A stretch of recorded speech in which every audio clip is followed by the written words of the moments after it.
Alléluia. 2 Chroniques 16, verset 9. Oui. 2 Chroniques chapitre 16, verset 9. Chapitre 16, verset 9. La Bible dit, oui, le Seigneur regarde partout sur la terre pour soutenir ceux qui ont le cœur attaché à lui de tout leur cœur. Amen. Amen. Si quelqu'un a une autre version, il peut nous lire encore. 2 Chroniques, chapitre 16, verset 9. Car l'Éternel étend ses regards sur toute la terre pour soutenir ceux dont le cœur est tout entier à lui. Amen. Tu as agi en insensé dans cette affaire, car dès à présent tu auras des guerres. Vous voyez, la parole de Dieu dit que tu as agi en insensé, tu auras la guerre. Donc, pendant ce moment-là, nous n'avons pas besoin d'agir en insensé. Agir en insensé, c'est quoi? C'est se détourner de la parole de Dieu. Et de faire ce que les autres sont en train de faire. Et de faire ce qui est d'actualité. Mais lorsque Dieu regarde tout sur la terre, et il voit dans notre cœur que nous sommes totalement attachés à lui, il nous soutient. Il nous soutient. Donc la promesse ici, c'est que Dieu nous soutient quand c'est difficile. Et la condition, c'est que notre cœur soit totalement à lui. Qu'est-ce qu'il y a dans ton cœur?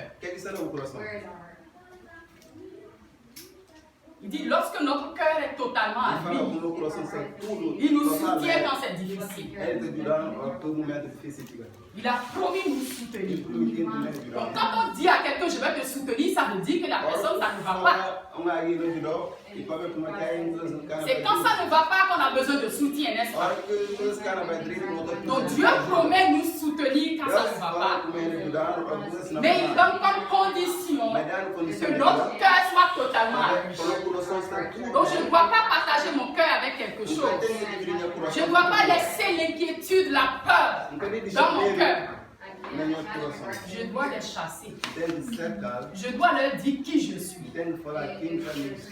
Je dois leur présenter le sang de Jésus.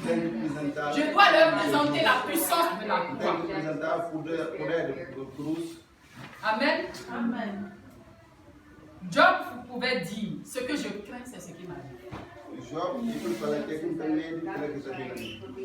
Donc la crainte, nous devons le bannir de notre cœur. Job dit, ce que je crains, c'est ça qui arrive. C'est pourquoi je veux t'encourager à vraiment donner tes pensées à Jésus. Si des fois il y a des pensées qui viennent, d'inquiétude, de peur, de trucs qui viennent, apporte-les à la croix. Donne tes pensées qui te fatiguent à Jésus. Parce que l'ennemi va utiliser ces mauvaises pensées-là contre toi. C'est pourquoi nous ne devons pas laisser les inquiétudes prendre la chaise et s'asseoir dans notre vie. Nous devons les chasser. Parce que la Bible dit dans Matthieu 19, verset 18, je vous ai donné le pouvoir de chasser. Tout ce que vous allez refuser va être refusé au ciel. Donc quand tu refuses les mauvaises pensées, Dieu te soutient et il t'aide à les chasser. Donc les temps sont tellement difficiles qu'en tant que chrétiens, nous ne devons pas être là en train d'être dans les choses inutiles, dans les distractions, dans les choses qui vont nous distraire. Nous devons être fermes et savoir que nous avons Jésus-Christ qui est avec nous. Nous devons nous lever de tout notre cœur et lui faire totalement confiance. C'est pourquoi ce matin, qu'est-ce qui est dans ton cœur? Est-ce l'inquiétude? Est-ce la peur du lendemain? Est-ce que la peur de la mort est là? Tu dois le chasser. Parce que Jésus t'a donné la vie. Il a pourvu la consolation du Saint-Esprit. Sur la croix, Jésus a dit tout est accompli. Donc il n'y a rien que tu as besoin que Jésus n'a pas fait. Nous devons exercer notre foi pendant ce temps. Nous devons faire confiance totalement à Dieu. Lorsque nous lisons dans Luc chapitre 8, verset 24. Luc 8, verset 24.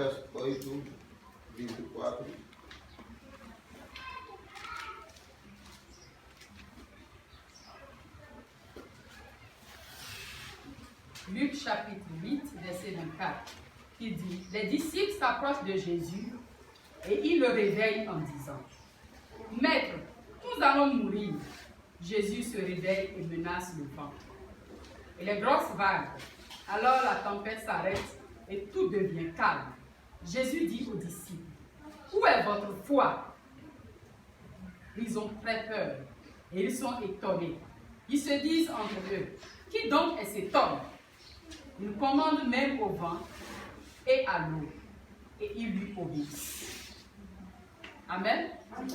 Nous voyons ici Jésus dans la barque avec ses disciples.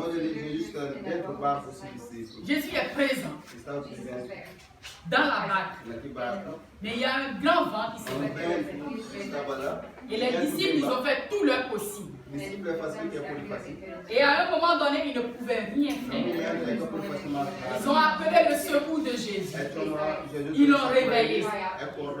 Et Jésus s'est levé. Il a calmé le vent. Et tout devient calme. Mais quelque chose que les disciples ont dit qui est étonnant. Le verset 25. Jésus dit à ses disciples, où est votre foi? Où est votre foi? Ça, c'est une question qui doit nous faire réfléchir. Jésus était avec eux depuis longtemps. Ils ont vu les miracles de Jésus. Mais maintenant, Jésus leur demande encore leur foi. La foi ici ne parle pas de croyance en Jésus. Mais ça parle de la confiance qu'ils ont mis en lui pour agir. Ils ont très peur et ils sont étonnés. Et les disciples ont posé une question. Qui est celui-ci? Et même la tempête et le vent lui obéissent. Ça veut dire qu'ils ne connaissaient pas bien Jésus. Ils ne savaient pas de quoi il était capable. Ils ne savaient pas qu'il était l'homme dont rien n'est impossible. L'homme à qui rien n'est impossible. Jésus est en toi. Même s'il y a la difficulté. Ne fais pas comme ce texte nous dit. Pour demander qui est Jésus. Rappelle-toi toutes les choses qu'il a fait dans ta vie. Rappelle-toi toutes les choses qu'il a fait dans ta vie. Il n'est pas limité. S'il a fait hier, il peut le faire encore maintenant. Il n'a point changé. Il n'a point changé. Et je veux encourager la foi de quelqu'un ce matin. À savoir que Jésus-Christ n'a pas changé. Quel que soit ce qui arrive, il agira. Il a dit, ils vous feront la guerre. Mais ils ne vont pas vous vaincre. Le monde est en guerre. Et la tempête, elle est spirituelle avant d'être physique. Les problèmes sont déjà spirituels avant d'être physiques. Parce que l'homme est spirituel. Nous avons l'esprit de Dieu en nous. Nous sommes composés d'esprit, âme et corps. Et chaque situation en face de laquelle nous sommes, nous devons comprendre que c'est déjà spirituel avant d'être physique. Donc nous ne devons pas être ignorants du spirituel. Nous sommes dans un combat. Nous ne devons pas être ignorants que nous sommes dans un combat. Mais nous combattons dans la victoire de Jésus. C'est pourquoi chaque situation qui se présente à nous, nous devons entrer en nous-mêmes, tout en sachant que nous sommes esprits, que Jésus a le pouvoir sur tout ce qui est esprit. Jésus est en nous, a le pouvoir de pouvoir déplacer cette montagne. Nous devons être fermes. Nous devons être fermes avec notre foi. Nous devons exercer notre foi dans la prière. L'atmosphère est tellement lourde. Une femme m'a dit un jour, prie avec moi. Parce que j'ai rêvé, quelqu'un a rêvé, et puis on l'a piqué, on a fait une piqûre dans le sommeil. Et depuis ce jour, la personne est malade. C'est pour vous dire que le monde est spirituel. Ce n'est pas ce que nous voyons physiquement. Mais les choses se passent dans le monde spirituel. Et les chrétiens doivent se réveiller.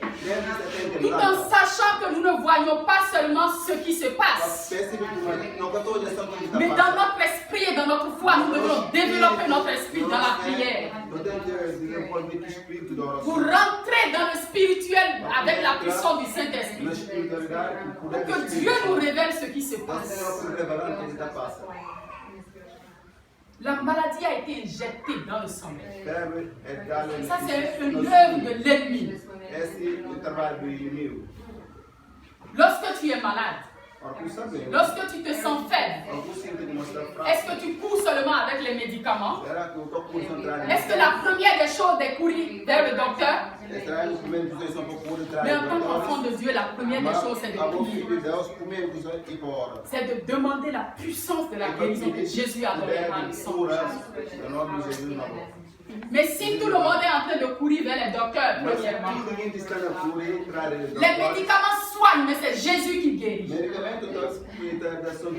Les médicaments vont soigner, mais c'est Jésus qui guérit. Et il n'a pas changé, il continue de guérir.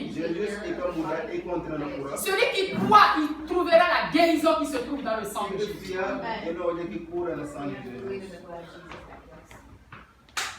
Jésus continue de guérir.